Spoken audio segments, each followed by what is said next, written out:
이 시간 함께 보실 말씀은 재판관기 20장을 보겠습니다. 재판관기 20장입니다.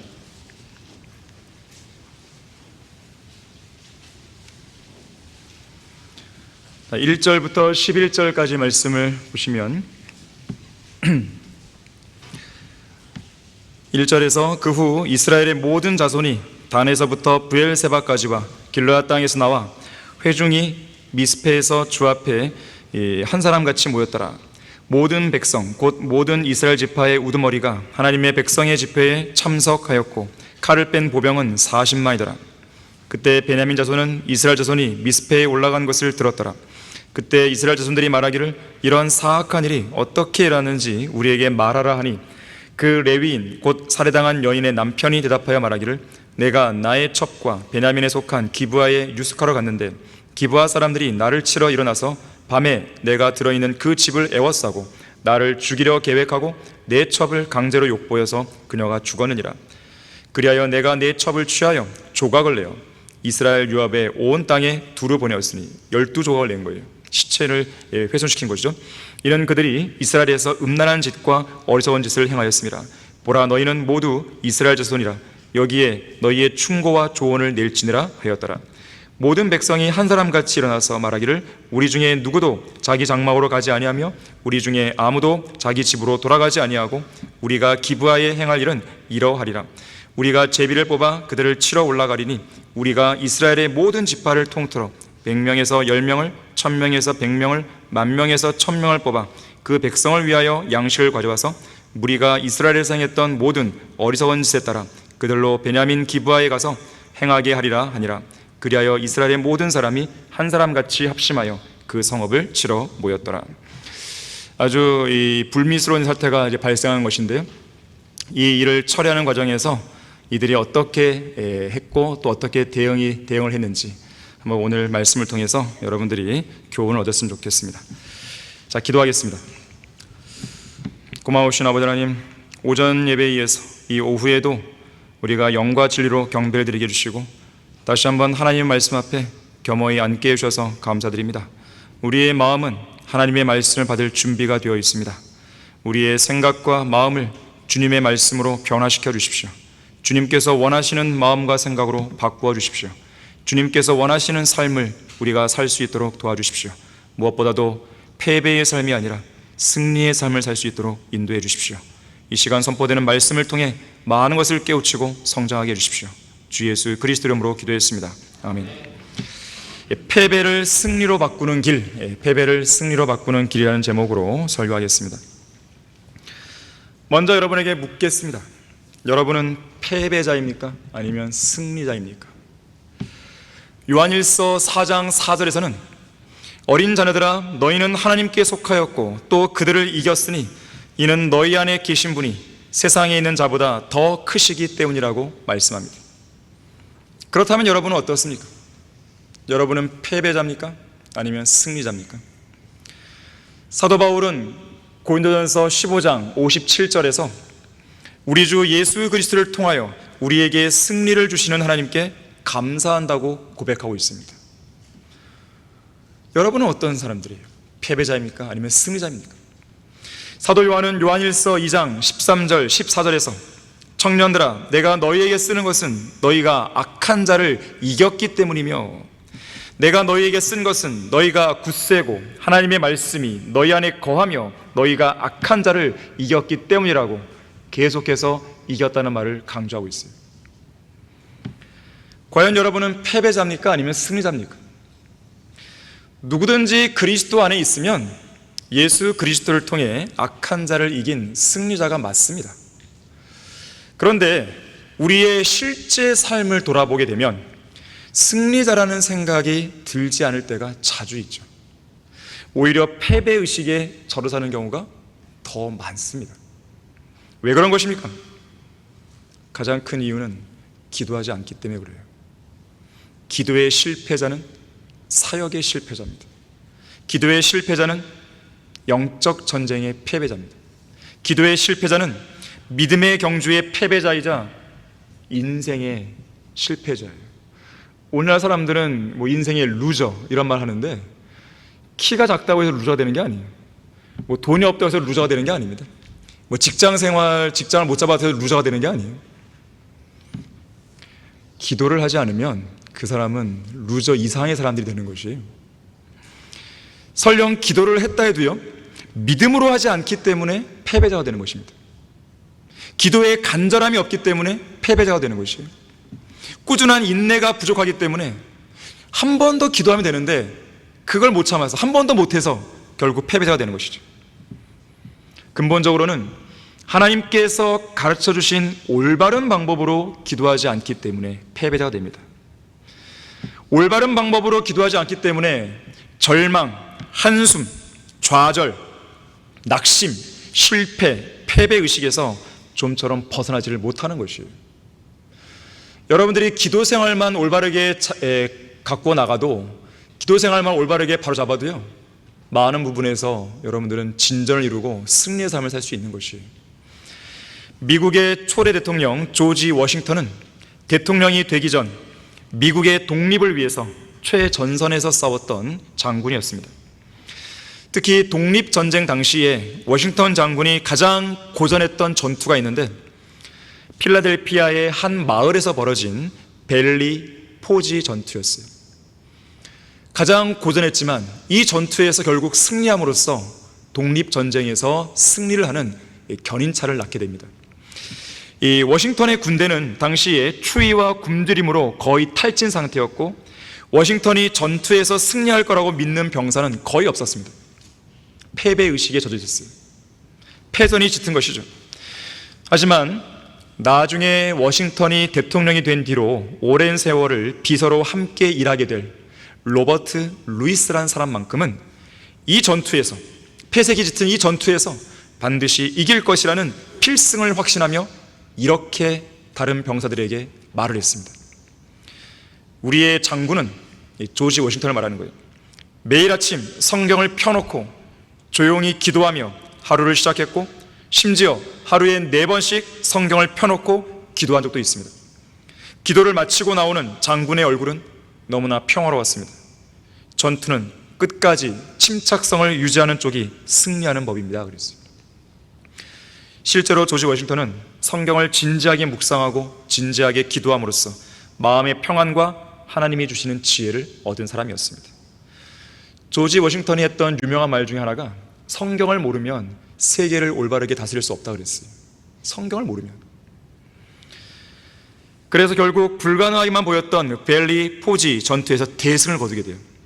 그래서 오늘날 이 필라델피아의 이 벨리 포지라는 마을에 가게 되면 워싱턴 기념교회가 있습니다.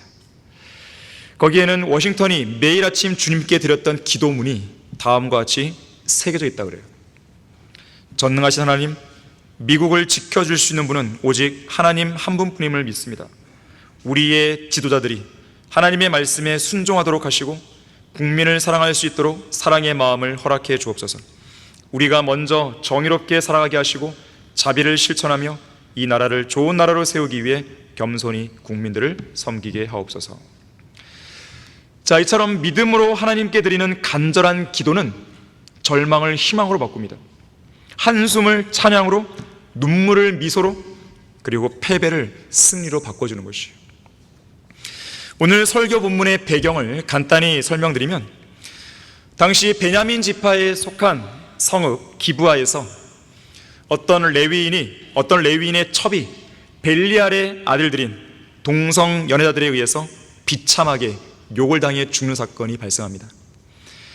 자신의 첩을 잃고 이런 참담한 일을 겪은 이 레위인은 베냐민 지파의 벨리알의 아들들이 저지른 이 참상을 이스라엘의 12지파 각 지파에게 알리기 위해서 자기 첩의 시신을 훼손시켜요.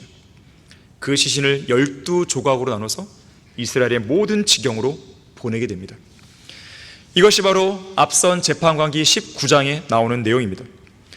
이 처참한 광경 앞에 다른 11개의 지파, 베냐민 지파를 뺀 다른 11개의 지파는 도저히 가만히 있을 수 없었고, 이 문제를 어떻게 해결할 것인지 논의하기 위해 오늘 본문인 재판관기 20장에서 바로 미스페로 모이게 됩니다.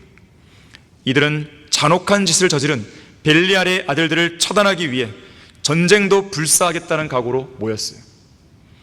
그렇게 해서 칼을 뺀 보병들의 수를 보니까 2절 말씀에서 40만 명이 되었습니다. 3절에 보니까 당연하게도 베냐민 지파는 참석하지 않았습니다. 문제의 근원지인 기브아가 베냐민 지파의 성읍이었고, 문제를 일으킨 장본인들도 베냐민 지파 소속 사람들이었기 때문에 그렇습니다. 한편 참담한 일을 겪은 레위인은 이 모임에 모인 이스라엘 백성에게 그간에 있었던 일에 대한 자초지종을 자세히 설명해 줍니다. 그 내용이 3절부터 7절까지 이어지죠. 이상 레위인의 설명을 들은 이스라엘 백성은 기브아를, 베냐민 지파에 속한 기브아를 공격하러 가게 됩니다.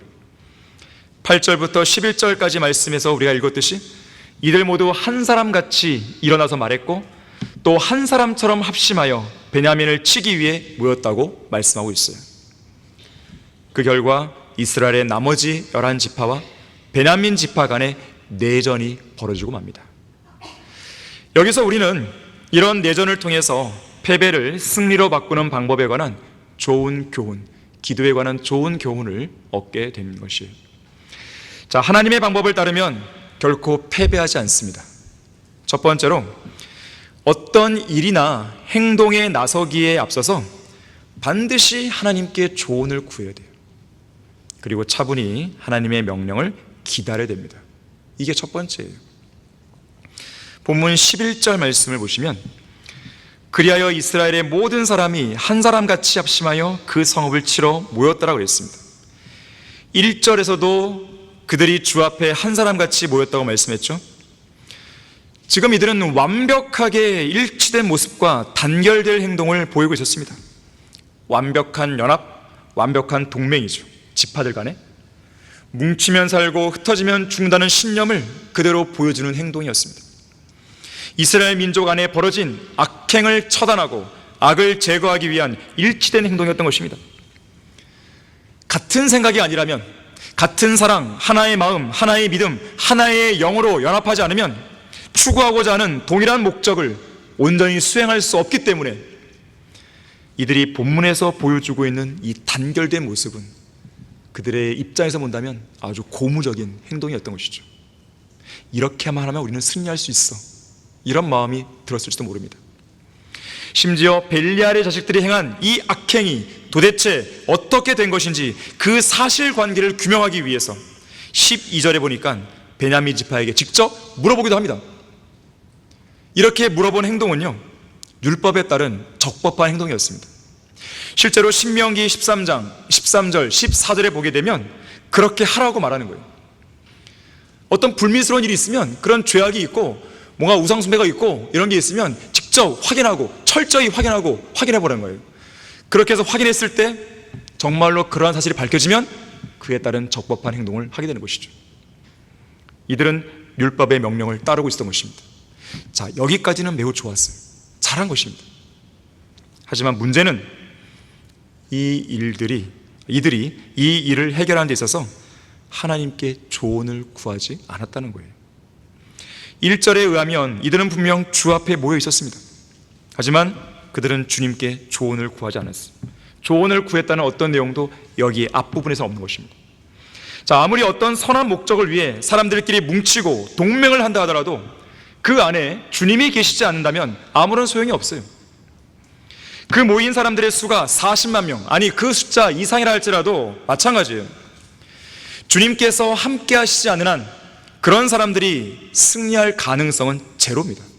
아무리 숫자가 많아도.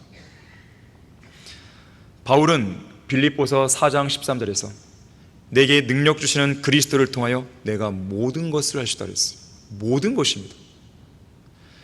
주님께서 함께 하시면 승리의 가능성은 100% 이상입니다. 주님이 함께 하지 않으시면 승리의 가능성은 제로예요. 10%도 아니에요. 제로예요. 주님께서 함께 하시지 않을 경우에 패배자가 되는 것은 시간 문제입니다. 자, 본문에서 미스페에 모인 이스라엘 백성이 가장 처음 하나님께 조언을 구해야 했지만 조언을 구하지 않았어요. 왜 그들은 주님께 조언을 구하지 않은 것인가? 당시 재판관들의 시대상이 그랬기 때문에 그렇습니다.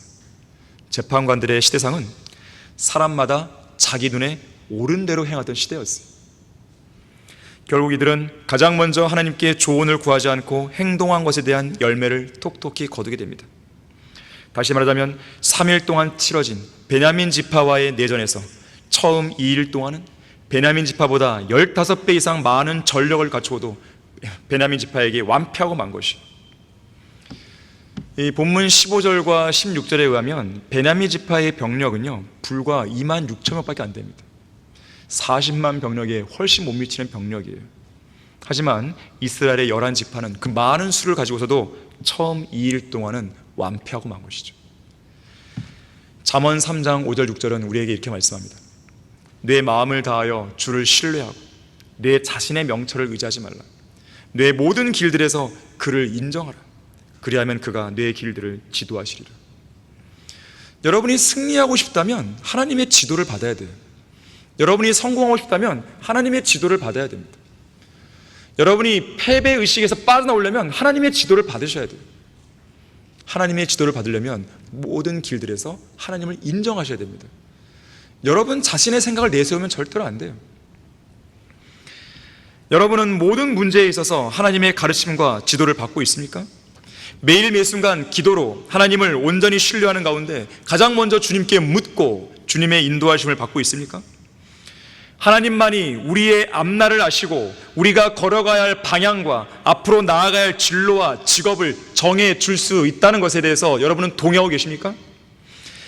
자, 비록 우리는 내일 일어날 일을 알 수 없지만 적어도 우리의 내일을 붙들고 계신 분이 누구인지는 확신할 수 있는 거잖아요.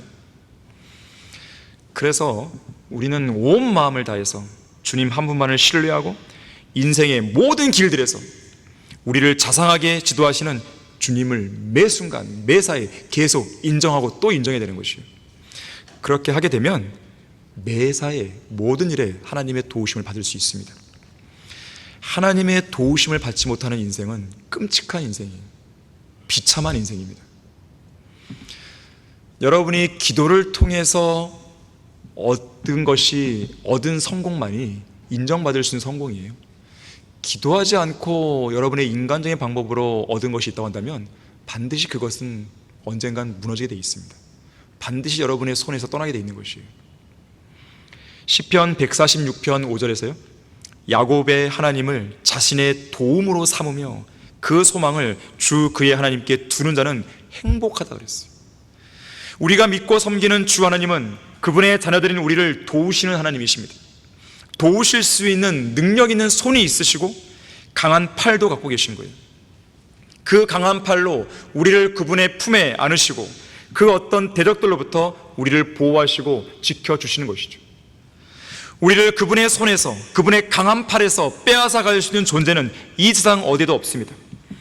하나님의 강한 팔은 난공불락의 견고한 요새이고 어떤 칼이나 창으로도 뚫을 수 없는 강력한 방패이고 이 세상에서 가장 안전한 피난처인 것이에요.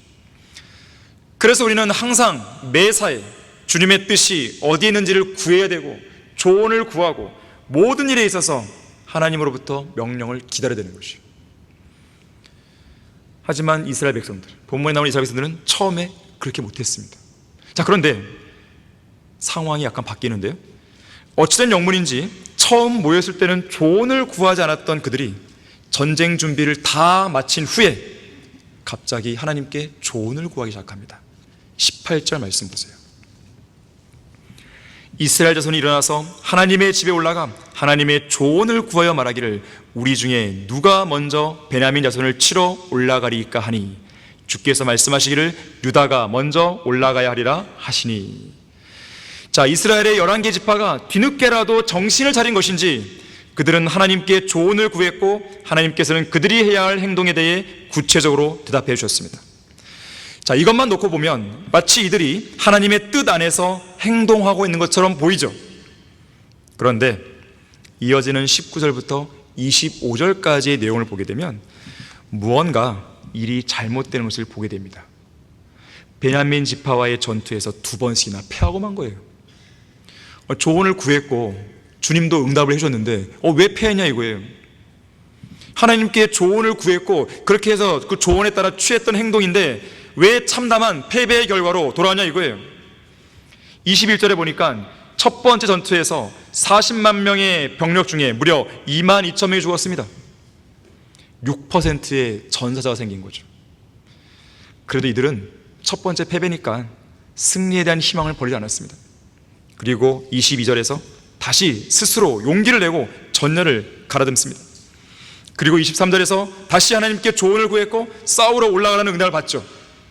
그런데 결과는 뭐였습니까? 또 패배해요. 25절에 보니까 18,000명이 추가로 전사합니다. 두 번의 전투에서 10%의 숫자가 죽은 거예요. 4만 명이 죽은 것입니다. 도대체 무엇이 잘못된 것일까요? 분명 하나님의 조언을 구했는데 왜 이런 결과가 초래된 것일까요? 이런 문제가 생길 때 항상 믿음이 없는 사람들이 보이는 한결같은 반응이 있습니다. 하나님은 살아계신 게 아니야. 나는 살아계신 줄 알고 기도했는데 이거 봐, 안 되잖아. 하나님은 없는 게 맞아. 주님은 나를 버리셨어. 에이, 기도해도 소용이 없어. 하나님의 약속은 거짓말이야, 거짓말.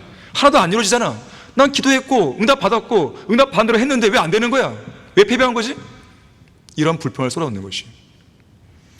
자, 그런데 우리는 이들의 기도에 어떤 문제가 있었는지 유념할 필요가 있습니다. 다시 앞으로 가셨어요? 18절로 가셔서 이들이 무엇이라고 기도하는지 자세히 잘 보세요. 지금 이들은 하나님께 주님, 우리가 베냐민 지파와 전쟁을 하는 게 옳습니까? 아니면 틀린 것입니까? 라고 묻지 않았어요. 그 대신 우리는 지금 베냐민 지파와 싸우러 갈 겁니다. 그런데 어떻게 하면 됩니까? 우리 중에 누가 먼저 싸우러 갈까요? 라고 묻고 있는 거예요. 여러분은 이 두 가지 기도 내용의 차이를 알고 계십니까? 앞에 제가 먼저 말씀드린 것은 정말로 하나님의 뜻을 묻는 기도예요. 하지만 두 번째, 이들이 한 기도는 하나님의 계획이나 뜻이 어디에 있는지 정말로 조언을 구하는 것이 아니라 자신이 할 계획들을 자기가 먼저 정해놓고 이걸 하려고 하는데 이걸 하려면 어떻게 됩니까? 이렇게 물어본 거예요. 뭔가 순서가 바뀌었죠. 그러니까 우리의 기도는요, 하나님, 제가 이 일을 해도 됩니까? 안 해도 됩니까? 이걸 물어봐야 되는 거예요. 근데 그렇게 안 하고 어떻게 합니까? 주님, 저는 이거 할 겁니다. 어떻게 될까요? 이렇게 묻는 거죠. 하나님은 그런 식의 기도에는 응답을 올바르게 안 하시는 거예요. 가장 먼저 우리가 싸우러 가도 되는지, 가면 안 되는 것인지 이걸 물었어야 되는 것이죠. 그리고 나서 싸우러 가야 한다면, 혹은 반대로 싸우지 말아야 한다면 그 이유와 목적이 무엇인지 보여주시라고 기도해야 되는 것이죠. 자, 여기서 중요한 것은 우리 자신의 목적과 우리 자신의 이유가 아니에요. 하나님이 갖고 계신 뜻과 목적과 이유가 무엇인지 알아야 한다는 점이죠. 그렇게 기도한 후에 언제, 어떻게, 어디로, 누가 먼저 가서 싸우면 되는 것인지 그때서야 구체적으로 하나님께 조언을 구하는 거예요. 그러면 승리하게 되는 것이죠. 이 첫 번째 기도에서 11지파가 지니고 있는 문제는 두 가지예요. 첫 번째가 처음부터 어떤 일이나 행동에 나서기에 앞서 하나님께 조언을 구하지 않았다는 것. 두 번째, 조언을 구하기 전에 자기들이 먼저 뭘 할 것을 결정했다는 것입니다. 하나님의 방법을 따르면 결코 패배하지 않습니다. 두 번째로, 올바른 기도를 하되, 잘 들으세요, 하나님께서 의도하시는 방법으로, 하나님께서 의도하시는 가장 적합한 시기에 해야 됩니다. 올바른 기도를 드리더라도. 자, 하나님께서 원하시는 올바른 시기에, 올바른 장소에서 올바른 방법으로 하는 기도를 하나님이 원하시는 겁니다. 첫 번째 전투에서 패배의 쓴맛을 맛본 이스라엘 백성은요, 두 번째 전투에 임하기 전 주님 앞에 눈물로 회개하며 첫 번째 기도에서 하지 못한 올바른 기도를 드리게 됩니다.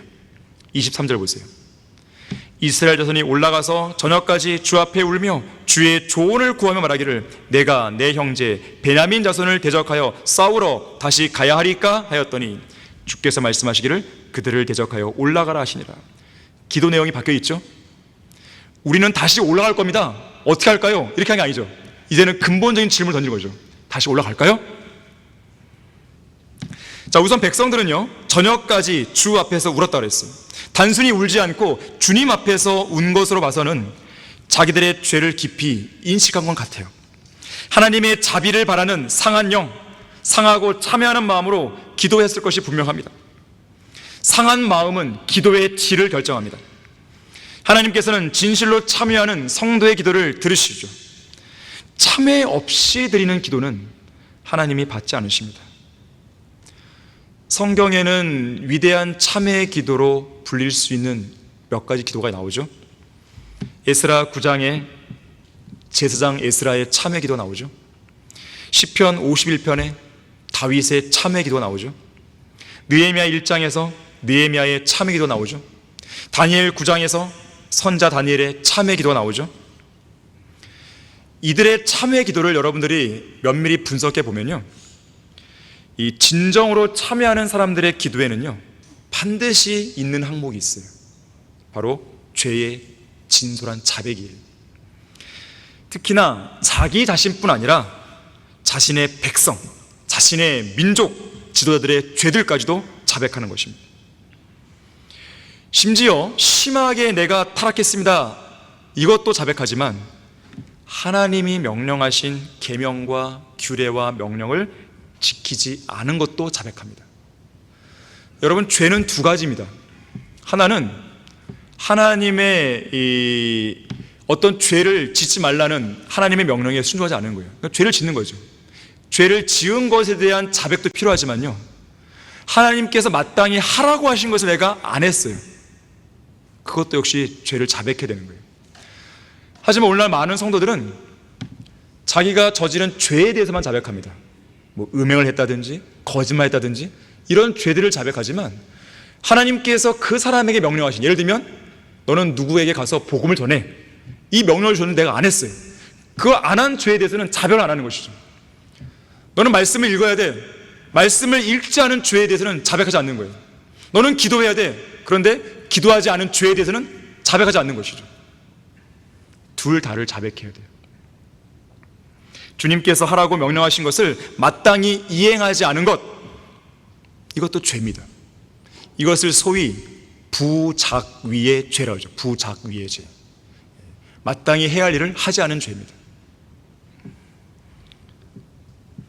자, 그래서 여러분들이 주님 앞에서 울며 참회 기도를 할 때요, 이 두 가지 반드시 유념할 것이 있는데, 첫 번째는 하나님의 명령과 하나님의 말씀을 어김으로써 죄를 짓고 타락한 것도 죄지만 주님께서 하라고 명령한 것을 마땅히 안 했을 때 그 죄도 자백을 한다는 것이에요. 그래서 야고보서 4장 17절에서는 그러므로 선을 행할 줄 알면서도 행치 아니하는 자에게는 그것이 그 사람에게 죄가 된다 그랬습니다. 예를 들어서 한글 킹제임스 성경이 하나님께서 영감으로 기록하시고 섭리로 보존하신 성경이라는 사실을 알면서도 그것을 사용하지도 않고 믿지도 않는 것, 죄입니다. 매일 매 순간 하나님의 말씀과 기도를 통해 주님과 교제하고 주님과 동행해야 한다는 것을 알면서도 그렇게 하지 않은 것, 역시 죄예요. 여러분이 오늘 아침에 일어났을 때 하나님의 말씀을 펴서 읽고 기도하지 않았다면 그 죄부터 자백을 하는 것이에요. 가장 먼저 주님을 만나야죠. 가장 먼저 하루를 시작할 때 주님을 만나며 시작해야 되는 거 아니겠습니까? 내가 그걸 안 했다면 자백하는 거죠. 주님, 제가 오늘 아침에 오늘 첫 시작을 말씀과 기도로 시작하지 못했습니다. 용서해 주십시오. 그러한 죄도 자백하는 것이죠. 사무엘상 12장 23절에서 사무엘이 뭐라고 그랬습니까? 기도하기를 그침으로 주께 대하여 죄를 범하지 않겠다 그랬어요. 기도하지 않는 죄죠. 이처럼 기도해야 한다는 것을 알면서도 기도를 쉬고 있다? 죄를 짓는 것이죠. 진리를 전파하는 것이 옳은 일인 줄 알면서도 전파하지 않고 있다? 죄를 짓는 것이죠. 복음을 증거하는 것이 옳은 일인 줄 알면서도 복음을 증거하지 않고 있는 건 죄입니다.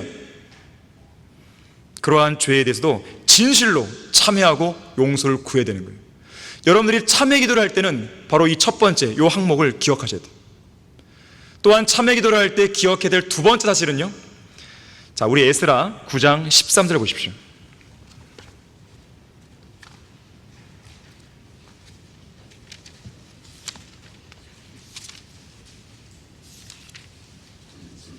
에스라 9장 13절을 보시면 참회 기도를 할 때 이 두 번째 사항, 바로 이 부부, 이 구절을 유념하셔야 됩니다. 우리의 악한 행실과 우리의 큰 죄악으로 인하여 이 모든 일이 우리에게 임하였사오나, 이 모든 일이 뭡니까? 징계를 받은 것이죠. 벌을 받은 것이죠. 멸망한 것이죠. 이스라엘 백성들이. 우리의 하나님 주께서는 우리의 죄악이 받아야 할 것보다 적게 벌 주시어 우리에게 이와 같은 구원을 주셨나이다. 자, 이 말씀은 우리가 참회 기도를 드릴 때 반드시 기억해야 될 구절입니다. 이것이야말로 진정으로 회개하고 참회하는 사람들의 올바른 태도이기 때문에 그래요. 자기 동생 아벨을 죽인 카인을 한번 생각해 보세요. 그 카인은 그 대가로 벌을 받아야 했을 때 에스라 9장 13절과 정반대의 태도를 보였죠. 창세기 4장 13절에서 카인은 이렇게 하나님께 항변합니다. 내 벌이 내가 감당하기에 너무 큽니다 그랬어요. 이것이 바로 비뚤어진 인간의 본성이에요. 죄의 삭슨 사망이라는 하나님의 엄중한 경고의 말씀을 애써 회피하려는 사람들의 불만 섞인 목소리인 것이죠. 자신이 저지른 죄에 대해서는 생각하지 않고 지금 자신에게 징계하시고 벌을 주시는 하나님을 향해서 하나님은 불의하시며 자기를 그런 식으로 너무 과하게 벌하시는 것은 대단히 잘못된 일이라고 감히 항변하는 것입니다. 하지만 죄의 삭슨 사망대로 우리가 지은 죄로 인해서 하나님이 즉시 그 자리에서 사형 판결을 내리시지 않은 것에 대해 감사하셔야 합니다. 죄의 삭슨 사망이에요. 우리가 지금 죽으면 당장 죽어야 되는 게 맞아요. 하지만 살아있잖아요. 우리가 죄를 한 번도 안 짓기 때문에 살아있나요? 아니잖아요. 우린 살아있단 말이에요. 우리가 성별을 지키지 못함으로 우리의 몸을 더럽혔을 때 하나님께서 그분의 성전인 우리의 몸을 멸하실 수 있지만 멸하시지 않은 것에 대해 감사해야 되는 것이에요. 우리가 때때로 하나님으로부터 징계를 받고 벌을 받아도 마땅히 받아야 할 형벌이나 징계보다 더 적게 받고 있다는 것을 기억하셔야 돼요. 만약에 우리가 죄를 지을 때마다 하나님께서 죄의 삭슨 사망대로 생명의 혹을 막 걷어가세요. 그러면 지금 이 순간부터 한 명씩 막 죽어가는 거예요. 막 보이는 거죠. 그것이 우리 인간인데요, 마땅히 죽어야 되지만 하나님께 자비를 베푸고 계신 거예요. 받아야 할 벌보다 적게 받고 있는 것입니다. 여러분이 받고 있는 그 징계가 있다면 그 징계에 대해 감사를 하세요. 주님, 왜 이렇게 저에게 큰 징계를 주십니까? 너무한 거 아닙니까? 이러면 안 된다는 것이에요. 그런 사람은 진정한 참회자가 아니에요. 다시 오늘 본문으로 오셔서요, 주님 앞에서 울었던 백성들은 처음에 하지 못했던 올바른 기도, 우리가 베냐민 자손과 싸우러 가야 합니까? 이 올바른 질문을 하나님께 드렸습니다. 이 질문에 하나님은 역시 올라가라고 답변하십니다. 하지만 결과는 또다시 참패입니다. 24절 25절에서 이스라엘 자손이 둘째 날 베냐민 자손을 치러 가까이 나갔으나 베냐민도 둘째 날 그들을 치러 기브아에 나와서 다시 이스라엘 자손은 1만 8천 명을 쳐부숴 땅에 거꾸로 떨었더니 이들 모두는 칼을 빼는 자였더라. 이유가 과연 무엇입니까? 분명히 주님 앞에 울었고 또 올바른 기도도 했는데 왜 패배한 것일까요? 자, 여기서 우리는 한 가지 마귀의 간교한 술수를 배우게 됩니다. 일반적으로 마귀는 우리가 잘못된 행동을 취하게 만들려고 온갖 노력을 기울이는 것이 보통이에요. 하지만 우리가 잘못된 행동을 거부하고 믿음으로 올바른 행동을 하고자 결심했을 때 있잖아요, 그때 마귀는 가만히 있는 게 아닙니다. 그 올바른 일을 함에 있어서 마귀는 전략을 바꿔갖고요, 그 올바른 일을 때에 맞지 않는 잘못된 시기에 하게 만들어요. 때로는 매우 적합하지 않은 시기에 하게 만드는 거예요. 무슨 말이냐면 이런 거예요. 지금 이 시간에는 혼들을 구령하고 진리의 말씀을 증거해야 되는데 갑자기 기도를 하게 만드는 것이죠. 기도가 올바른 일이잖아요. 근데 그 기도를 할 시기가 아닌데 지금은 복음을 전해야 되는데 그냥 기도하러 가버리는 거죠. 마귀가 그렇게 쓰는 거예요. 지금은 성경을 읽고 공부해야 할 상황인데 구령하러 가겠다고 막 나가는 거죠. 지금은 학업을 위해서 공부하고 생업을 위해서 가정의 식탁에 빵을 가져오기 위해 열심히 일을 해야 할 때인데 다 팽개치고 나는 신학교에서 성경 공부해야 돼, 이래버린 것이죠. 반대로 지금은 자신의 몸을 들여서 신학교에서 성경을 공부해야 하는 상황인데 학업이나 취직 문제로 막 매달려 있는 것이죠. 또한 지금은 기도할 때인데 시험 공부하러 가겠다고, 가족과 시간을 보내겠다고, 친구를 만나러 가겠다고 해버리게 만드는 것이죠. 자, 마귀는 매우 간교하기 때문에 우리가 올바른 일을 올바른 때에 올바른 장소에서 그리고 올바른 방법으로 수행하지 못하게 만듭니다. 자, 그러니까 첫 번째는 우리로 하여금 잘못된 일을 행하도록 만드는 거예요. 하지만 그 일에 실패했을 때 전략을 바꾸는 거죠. 올바른 일을 하고자 하는 그 성도가 잘못된 시기에, 잘못된 장소에서, 잘못된 방법으로 그 일을 하게 만들어버리는 것입니다. 저는 이런 예화를 들기를 좋아하는데, 이 도요타 자동차 회사, 이 도요타 자동차 회사가 고객들을 위해 추구하는 기본적인 회사 방침이 있어요. JIT, J-I-T, Just in Time의 약자입니다. JIT, Just in Time. 때에 맞게, 그런 말이잖아요. 때에 맞게 꼭 그렇게 한다는 거죠. 그러니까 다른 말로 하자면 적품, 적시, 정량의 원칙이 있어요. 적품, 적시, 정량. 적품, 적절한 상품. 적시, 적절한 시간, 적절한 때. 정량, 적절한 양. 그러니까 이들은 뭐 어떻게 하냐면 고객들이 필요로 하는 적절한 상품을 고객들이 필요로 하는 적절한 시기에 고객들이 필요로 하는 그 양만큼 정확하게 공급하겠다는 거예요. 정말로 힘든 일인데 그런 경영 철학을 가지고 이 도요타 자동차 회사는 운영해 온 것이에요. 그렇게 하게 되면 비용도 절감하고요, 불필요한 낭비를 줄이고 매출도 증가시키는 것이죠. 자, 하나님께서는 구원받은 성도 개개인을 향해서 친히 원하시는 삶의 목적과 뜻을 갖고 계세요. 그리고 그 뜻에 부합하는 행동들을 제시하시고 그 행동들을 주님께서 원하시는 때에 성경적인 방법으로, 올바른 방법으로 수행하기를 원하십니다. 예를 들어서 어떤 한 성도가 있어요. 하나님은 그 성도가 신실한 설교자 되기를 원하십니다. 그런데 이 성도는 하나님의 뜻을 제대로 간파하지 못하고 나는 그리스도인 사업가가 되어서 나는 사역을 지원할 거야, 이렇게 결심을 세웠어요. 그리고 70평생 80년 쭉 지나가 버린 것이죠. 그리고 80평생이 거의 더 왔을 때 이제 마지막 숨을 거두기 1년 전에 이제라도 깨닫고 내가 설교라도 해야겠다, 이렇게 된 거예요. 늦어버린 것이죠. 올바른 행동을 하기 위한 적절한 시기가 다 지나가 버린 것이죠. 여러분, 기회는 아무에게나 또 아무 때나 오는 것이 아닙니다. 그리고 기회는 누구에게나 주어질 수 있지만 모두가 다 그 기회를 다 잡는 게 아니에요. 그래서 영적 분별력이 필요한 겁니다. 하나님을 위한 올바른 일을 할 때에 올바른 그 시기가 언제인지를 분별해야 돼요. 올바른 장소가 어딘지를 분별해야 됩니다. 올바른 방법이 무엇인지를 여러분들이 분별해내야 돼요. 그래야만 마귀에게 속지 않을 수 있는 거예요. 그래야만 올바른 승리와 올바른 성공을 거둘 수 있는 것입니다. 자, 하지만 간교한 마귀는 이것을 방해하는 것이에요. 그러한 모습이 오늘 본문 23절에서 투영되고 있는 것입니다. 이스라엘 백성들은 분명 회개 속에서 올바른 내용의 기도를 하고 있었어요. 하지만 이들은 회개를 하더라도요, 우리가 세 번째 항목에서 보겠지만 올바른 방법으로 회개하지 않은 것이에요.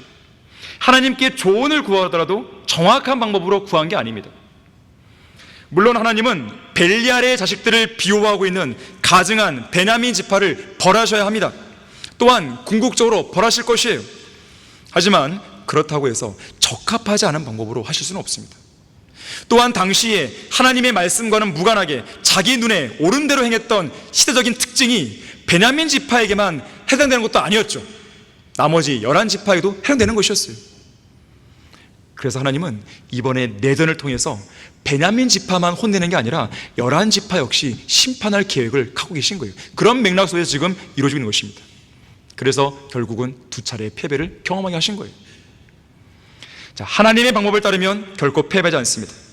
마지막 세 번째로, 하나님의 방법을 온전히 따르면 패배를 승리로 바꿀 수 있습니다.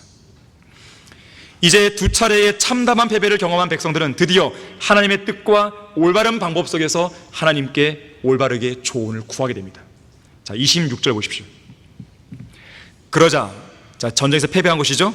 이스라엘의 모든 자손과 모든 백성이 올라가 하나님의 집에 와서 울며 주 앞에 앉아서 그날 저녁까지 금식하며 주 앞에 번제와 화목제물을 드리고 이스라엘 자손이 주께 물어, 그 당시에는 하나님의 언약궤가 거기 있고 아론의 손자 엘라살의 아들 피나스가 그 당시에는 그 앞에 섰습니다. 말씀드리기를, 내가 내 형제 베냐민 자손을 대적하여 싸우러 다시 나가야 하리까 아니면 그만두리까 하니 주께서 말씀하시기를, 올라가라, 내일은 내가 그들을 너의 손에 넘겨주리라 하시니라.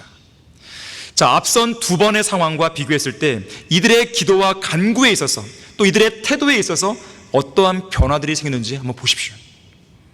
우선 첫 번째로, 이들은 처음부터, 즉 재판관기 20장 1절부터 처음부터 했어야 할 올바른 질문을 하나님께 드리죠. 우리가 우리의 형제 베냐민 자손과 싸우러 가야 합니까? 아니면 그만둬야 합니까? 자, 우리 역시나 하나님께 올바른 질문을 드려야 됩니다. 나 스스로 어떤 일을 계획하고 결정하기에 앞서서 하나님께 먼저 그 일을 할지 말지에 대한 조언을, 그 여부를 물어야 되는 것이에요. 내가 먼저 결정해 두고 이걸 할 건데 어떻게 하면 되겠습니까? 이것은 아닌 것이에요. 두 번째, 이들은 하나님의 집에 와서 울며 회개를 하되 앞선 23절과 다르게 그날 저녁까지 금식하며 올바르게 회개하는 것을 보게 돼요. 우리 역시 마찬가지예요. 눈물만 흘릴 게 아니에요. 눈물만 흘리면 참회 기도가 이루어지는 것이 아닙니다. 올바른 진실한 마음으로 회개하는 기도가 필요한 것이에요. 세 번째, 이들은 지금 올바른 장소에 서 있었습니다. 하나님의 집, 특히 하나님의 언약궤가 있는 장소였어요. 앞선 상황에서는 하나님의 임재의 장소와 연관된 언약궤가 언급되지 않았죠. 우리에게 있어서, 우리 그리스도인에 있어서 올바른 장소는 어디입니까? 하나님의 말씀 앞입니다. 하나님 말씀 앞에 서 있어야 되는 것이죠. 그 말씀을 통해서 하나님의 임재를 우리는 경험할 수 있고 또한 하나님의 음성을 들을 수 있기 때문에 그렇습니다. 네 번째, 올바른 사람을 통해 하나님 앞으로 나아갔죠. 바로 대제사장인 피나스를 통해 나아가게 됩니다. 우리의 대제사장은 예수님이시죠. 예수 그리스도를 통해서 우리도 나아가야 되는 것이에요. 그리고 마지막 다섯 번째로, 이것이 가장 중요한 부분인데요, 이들은 하나님께 번제와 화목제물을 드렸습니다. 다시 말해서 이들은 하나님 우리에게 주세요 주세요, 이것도 주시고 저것도 주시고 등의 방식으로만 기도했던 게 아닙니다. 합당한 제물을 가지고 주님께 다가서면서 필요한 것들을 구했던 것이에요. 우리에게 있어서 합당한 제물은 무엇입니까? 우리 그리스도인들에게 있어요. 돈입니까? 그것이 아니죠. 히브리서 13장 15절에서는 구원받은 성도들이 하나님께 드려야 할 합당한 제물로서 찬양의 제물, 그리고 감사를 계속해서 드려야 한다고 말씀합니다. 내가 원하는 것, 내가 필요로 하는 것, 이거 주세요 저거 주세요, 이것이 아니라 주님 이렇게 해주셔서 감사합니다. 저에게 생명의 오불 주셔서 감사합니다. 오늘도 살게 해주셔서 감사합니다. 바른 성경을 주셔서 감사합니다. 감사가 먼저 선행되어야 되는 것이에요. 주님께 찬양하고 감사를 드리고 죄를 자백하는 것이 선행되어야 되는 것입니다. 시편 107편 22절에서요 감사의 희생제를 드리며 기쁨으로 그의 행사들을 선포하게 하라 그랬습니다. 여러분은 기도를 통해 그렇게 하고 있습니까? 아니면 당장 무릎 꿇는 기도를 통해서 다가설 때 당장 주님 앞에 이거 주세요 이렇게 나갑니까? 주님의 위대하심을 선포하고 있습니까? 그 기도 속에서 감사를 드리고 있습니까? 구원과 영원한 생명, 하나님의 아들됨, 바른 성경, 성경대로 믿는 교회, 건강, 집과 재산, 조성된 환경, 함께하는 가족들, 함께 경배하고 섬기는 성도들, 읽고 쓰고 말하고 사고할 수 있는 능력들, 자, 이 모든 것들이 하나님의 은혜로 또 자비로 주어진 것들이잖아요. 감사해야 되는 것이죠. 모든 것이 너희를 위함은 많은 사람의 감사를 통해 풍성한 은혜가 하나님의 영광에 넘치게 하는 것이라고 했어요. 여러분은 정말로 하나님께 감사하고 있습니까? 막연하게 하는 감사가 아니라 구체적으로 정말로 무엇이 감사하다고 구체적인 내용을 열거하면서 하고 있냐 이거예요. 오늘날 이 배교한 교회 시대에는 감사할 줄 모르는 육신적인 그리스도인들이 너무 많습니다. 자기에게 무언가가 없으면 없는 대로 불평하고 무언가가 있으면 마치 당연히 받아야 할 것을 받은 것처럼 감사할 줄 모르는 거예요. 무언가가 없으면 왜 하나님은 나에게 그런 은혜를 안 주냐고, 다른 지체는 주시는데 왜 나에게는 안 주냐고 불만을 토로하게 바쁘고, 무언가가 있으면 이런 거는 남들도 다 받았는데요 이러면서 감사도 안 하는 것이. 하나님은 에베소서 1장 3절에서요 그리스도 안에서 천상에 있는 모든 영적인 복으로 우리에게 복을 줬다고 말씀합니다. 그 복을 갖고 계십니까 여러분들? 우리는 하나님으로부터 이미 많은 것을 받은 사람들이에요. 지금 돈을 말하는 게 아니에요. 집을 말하는 게 아니에요. 무슨 땅을 말하는 게 아니에요. 어떤 물질적인 것을 말하는 것도 아닙니다. 아까 제가 뭐라 했습니까? 천상에 있는 모든 영적인 복이에요. 이러한 복들은 물질적인 그 어떤 것과도 바꿀 수 없는 영원하고 실질적인 것들입니다. 예를 들면 이런 것이죠. 예수 그리스도 안에서 보혈을 통해 구속받았어요. 하나님께서 계획하신 신비들을 성경을 통해 알게 되었습니다. 예수님 안에서 영적인 유업을 받았어요. 그 유업의 보증을 위해 성령의 인침까지도 받았습니다. 예수 그리스도를 통해서 우리는 하나님의 자녀로 입양되었어요. 하나님께서는 우리의 생애에서 모든 일이 합력하여 선을 이룰 수 있도록 해주고 계십니다. 우리를 아들의 형상과 일치하게 하시려고 예정해 놓으셨죠. 하나님은 항상 우리를 위하신다고 그러죠. 성도의 유업에 동참자가 되게 하셨죠. 하나님의 본성에 동참자가 되게 하셨죠. 흑암의 권세로부터 구하셔서 하나님의 사랑하는 아들의 나라로 옮겨주셨죠. 무엇보다도 우리는 바른 성경을 갖게 됐죠. 원한다면 얼마든지 성경을 공부함으로써 보다 풍성한 진리를 깨달을 수가 있는 것이죠. 무엇을 더 말해야 되겠습니까? 여러분은 지금 제가 언급한 몇 가지 안 되는 이 일들에 대해서도 여러분은 감사하고 있습니까? 우리는 예배를 드리는 대표 기도자 보게 되면 우리를 구원해 주신 하나님께 감사하잖아요. 또 바른 성경을 주시고 성경 침례 교회를 주신 것에 대해서 감사하잖아요. 여러분 혹시 예배 때만 이런 감사를 드리고 있지 않습니까? 여러분의 생활 속의 기도는 어때요? 여러분의 기도 안에는 감사가 넘치나 이거예요. 감사의 항목이 막 다양하나 이거예요. 하나님은 다양한 복들을 많이 주셨잖아요. 성경에 다 기록되어 있어요 이미요. 여러분은 성경에서 우리가 확인할 수 있는 그 복에 대해서 기도하고 있냐 이거예요. 감사하다고. 아니면 그저 어제 드린 기도 응답해 주셔서 감사합니다, 이 정도로 끝나고 있습니까? 그건 당연히 기본이고요. 우리가 하나님으로부터 이미 많은 것을 받았다는 사실을 깨닫지 못하는 성도는 늘 부족하다고 느낍니다. 감사도 없어요. 풍성한 삶도 못 누려요. 기쁨도 없어요. 평안도 누리지 못합니다. 예수님께서 오신 것은 양들로 하여금 생명을 얻게 하고 더 풍성하게 얻게 한다고 했어요. 근데 생명만 얻고 끝난 그리스도인이 너무 많은 거죠. 풍성한 삶을 못 삽니다.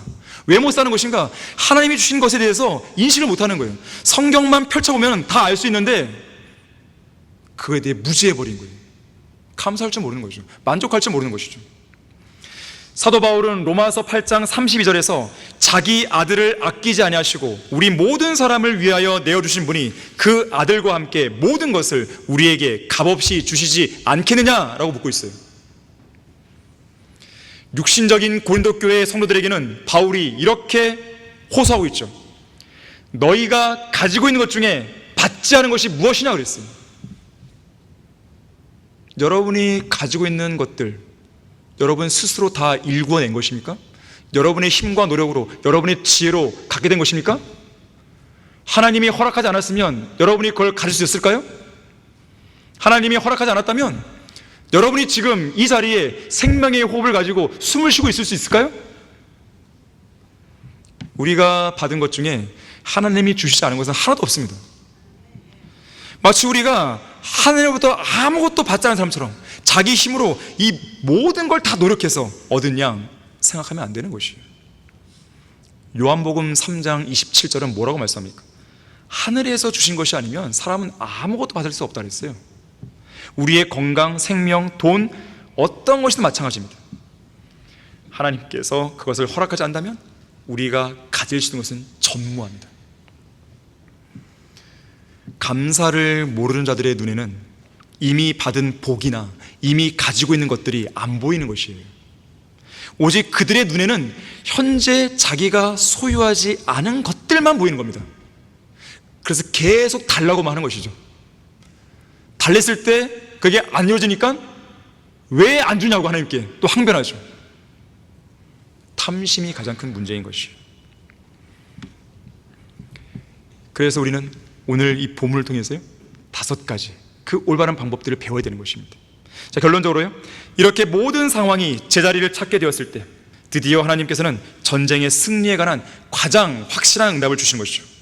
다시 한번 28절 29절 보세요.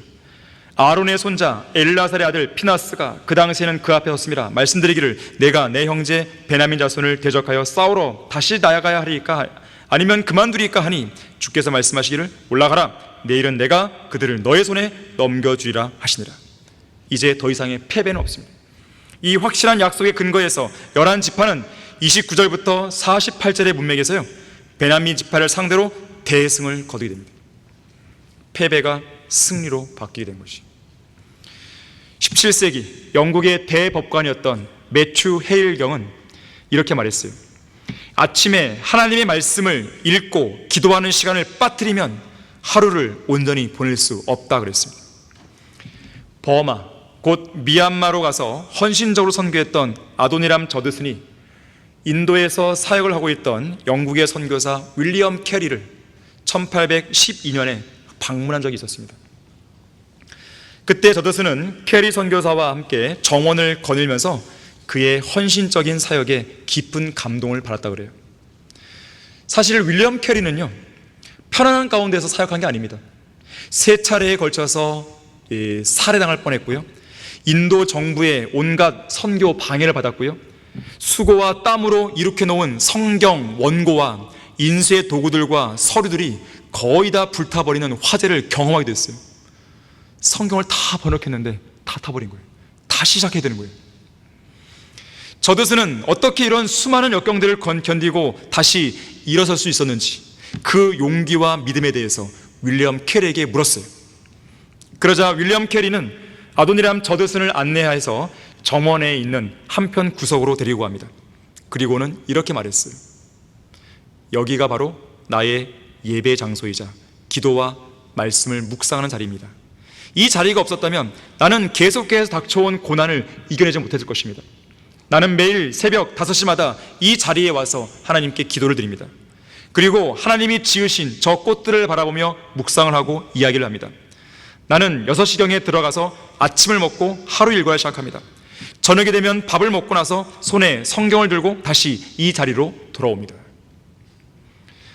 어떤 사람은 잠자리에 들기 전에 침대 옆에 실내화를 챙겨놓고 그 안에다가 실내화 안에다가 열쇠를 넣어두고 잔다 그래요. 그래서 아침에 일어나서 무심코 신발을 신으면 그 열쇠가 발밑에 걸리겠죠. 그러면 그는 그때마다 열쇠를 꺼내 들고 자신에게 이렇게 말한다 그래요. 내 앞에 잠긴 문이 있을 것이다. 하지만 그 잠긴 문이 나를 막지는 못할 것이다. 내게는 그 잠긴 문을 열 수 있는 열쇠가 있기 때문이다. 그런 다음 그는 하나님께 이렇게 기도했다고 합니다. 하나님, 제가 오늘 하루를 살아가다가 제 앞길이 막힌 것처럼 보일 때 저로 하여금 좌절감을 느끼지 말게 하시고 모든 난관을 해치고 닫힌 문을 열 수 있는 열쇠가 나에게 있음을 깨닫게 해 주십시오. 그 열쇠가 뭐겠어요? 기도죠, 기도. D.L. 무리도 말했습니다. 기도하는 방법을 아는 것은 우리가 사역하는 방법을 아는 것만큼 중요하다. 예수 그리스도께서도 제자들에게 설교하는 방법보다는 기도하는 방법을 가르쳐 주셨다. 주님께서는 그분의 제자들이 인간의 능력이 아닌 하나님과 함께하는 능력을 소유하기를 원하셨던 것이다. 그리스도인의 삶은 기도하는 삶이 되어야 됩니다. 특히 응답받는 기도의 삶이 되어야 돼요. 그렇게 하기 위해서는 오늘 본문에서 배운 대로 하나님의 뜻과 올바른 방법대로 해야 되는 것이죠. 그렇게 하게 되면 더 이상 패배자가 아닌 진정한 승리자로서의 삶을 살게 될 것입니다. 하나님의 뜻대로 하는 그 기도가 여러분을 패배의 자리에서 승리의 자리로 인도할 것이라는 이 사실을 항상 마음속에 새기를 바라겠습니다. 자, 기도하겠습니다. 고마우신 아버지 하나님, 우리에게는 기도에 대해서 아무리 강조해도 지나치지 않습니다. 하지만 기도는 기본이지만 많은 성도들이 이 부분을 간과하고 인간적인 노력과 힘으로 자기에게 닥친 문제들을 해결하려고 하는 것 같습니다. 다시 한번 우리의 마음에 경각심을 일깨워 주십시오. 주님을 신뢰하는 그 기도만이 하나님께 더욱더 밀착할 수 있는 것이고, 그 기도를 통해서만이 하나님께서 역사하시며, 그 기도를 통해서만이 우리가 승리하고 또 주님 안에서 성공할 수 있다는 것을 우리 성도들이 잊지 않도록 도와주시길 원합니다. 주 예수 그리스도 이름으로 기도했습니다. 아멘.